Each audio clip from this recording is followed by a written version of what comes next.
Assalamualaikum warahmatullahi wabarakatuh. Ketemu lagi dengan saya Ayah Abi. Pada video kali ini saya ingin sedikit menjelaskan tentang 5 aset yang harus kita punyai untuk masa muda di masa milenial seperti ini.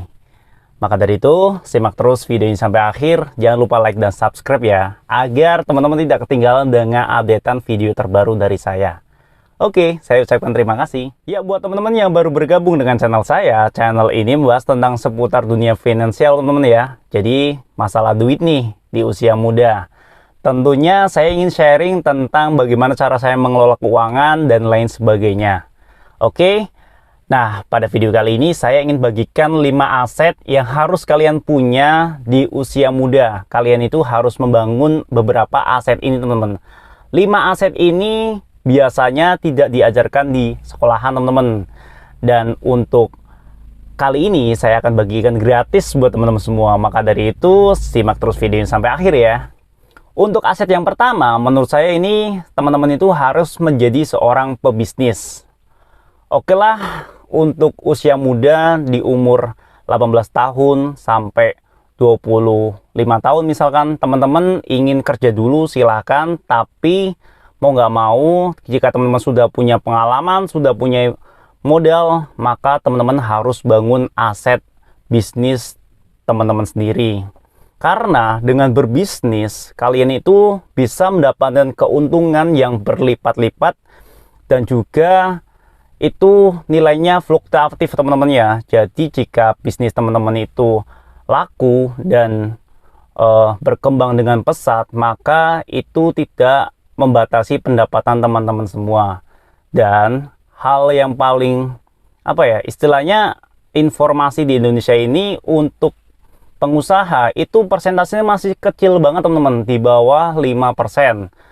Belum ada sih, paling 2 atau 3%-an.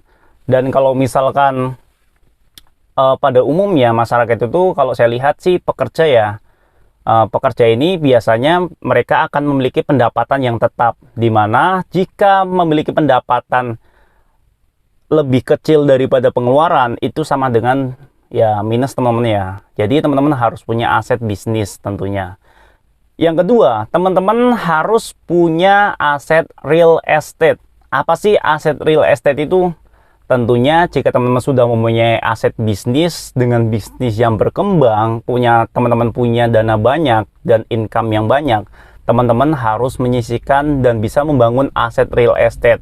Nah, kabar baiknya untuk aset real estate ini, di Indonesia ini pertumbuhan penduduknya itu bisa dibilang cukup cepat, teman-teman ya. Jadi pertambahan manusianya itu semakin hari semakin nambahnya tumbuh banyak, teman-teman. Sedangkan untuk ladang ataupun tanah di Indonesia ya segini-gini aja. Artinya untuk kebutuhan properti atau rumah itu pastinya masih akan sangat diperlukan ya, atau dibutuhkan oleh masyarakat. Ingat untuk rumus supply and demand. Jadi jika demand-nya itu, permintaan pasarnya itu meningkat dan supply-nya tetap, maka harga itu pasti akan naik gitu, teman-teman.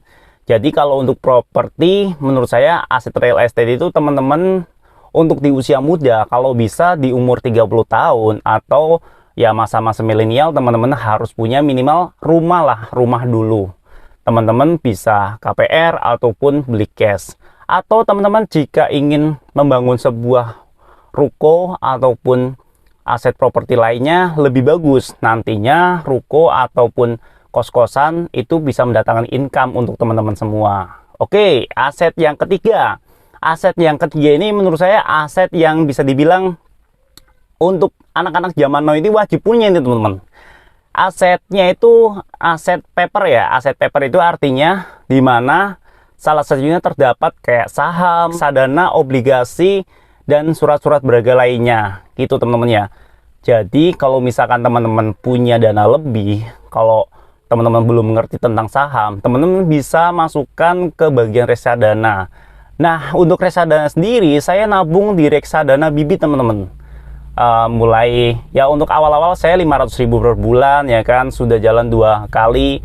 Ya coba nanti 1 juta per bulan, nanti kalau misalkan ada pendapatan lebih bisa 3 juta per bulan.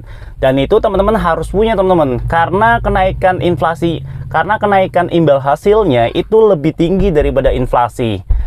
Jadi jika duit teman-teman itu hanya mengendap di rekening saja, misalkan nih teman-teman punya uang 100 juta dan itu hanya ditaruh di rekening aja, sama aja kayak teman-teman itu membiarkan uang teman-teman itu beristirahat ataupun tidur di rekening seperti itu. Beda dengan teman-teman punya paper aset, misalkan reksadana atau saham. Aset berikutnya adalah aset digital atau aset internet, teman-teman. Apa sih aset digital itu? Nah, saat ini saya sedang membangun aset digital, teman-teman. Oke, di dunia zaman sekarang, dunia serba modern, serba internet, teman-teman itu harus punya aset digital, teman-teman. Teman-teman bisa jadi content creator kayak saya punya 3 channel YouTube, 2 channel YouTube menghasilkan. Pertama Rumah Abi, saya membahas tentang seputar rumah. Yang kedua channel saya Mas Yunas, saya bahas tentang AC. Kedua channel ini saya bikin berdasarkan pengalaman, di mana ya secara nggak sengaja sih, saya memang seneng lah bikin video. Kebetulan saya tinggal di perumahan, saya lihat tetangga saya, wah rumahnya bagus-bagus banget ya, padahal rumah seperti ini standar, tapi ketika direnovasi jadi bagus-bagus banget. Saya punya inisiatif untuk minta izin untuk mereviewnya dan diperbolehkan. Ternyata yang suka banyak teman-teman, dan itu menghasilkan income untuk saya, income tambahan lumayan loh.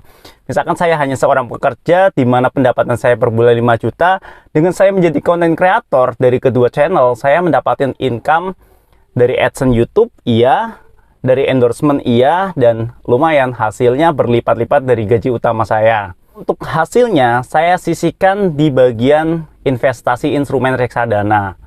Oke teman-teman, dan aset internet ini menurut saya teman-teman nggak cuma bisa jadi content creator, teman-teman bisa jadi selebgram TikTok misalkan, selebgram Instagram dan lain sebagainya. Dari hal-hal seperti itu, jika teman-teman punya follower banyak, teman-teman bisa mendatangkan ditatangi oleh endorsement. Jadi kalau misalkan teman-teman punya follower yang banyak, otomatis kan produk-produk pasti akan masuk ya, dan itu lumayan teman-teman cuannya.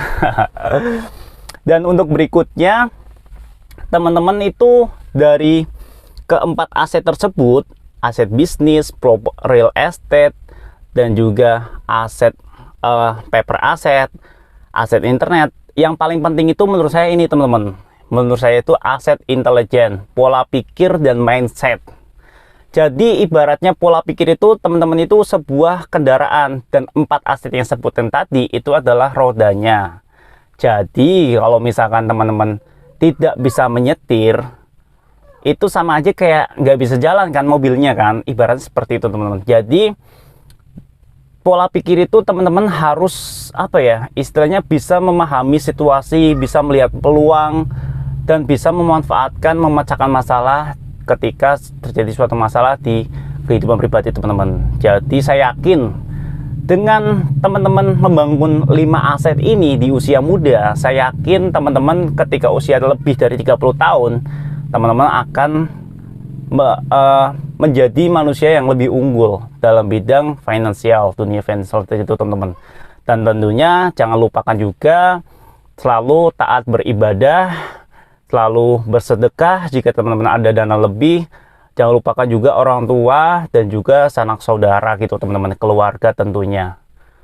Minta doa dari mereka, dan semoga teman-teman menjadikan para milenial zaman muda ini adalah milenial yang bermanfaat untuk kehidupan diri sendiri, keluarga maupun masyarakat. Semoga video ini bermanfaat buat teman-teman semua. Tekan like dan subscribe jika teman-teman suka dengan video saya, dan bagikan ke seluruh teman-teman semua. Dan komen jika ada pertanyaan. Follow juga Instagram saya di @rumah.api. Terima kasih. Wassalamualaikum warahmatullahi wabarakatuh. See you next video.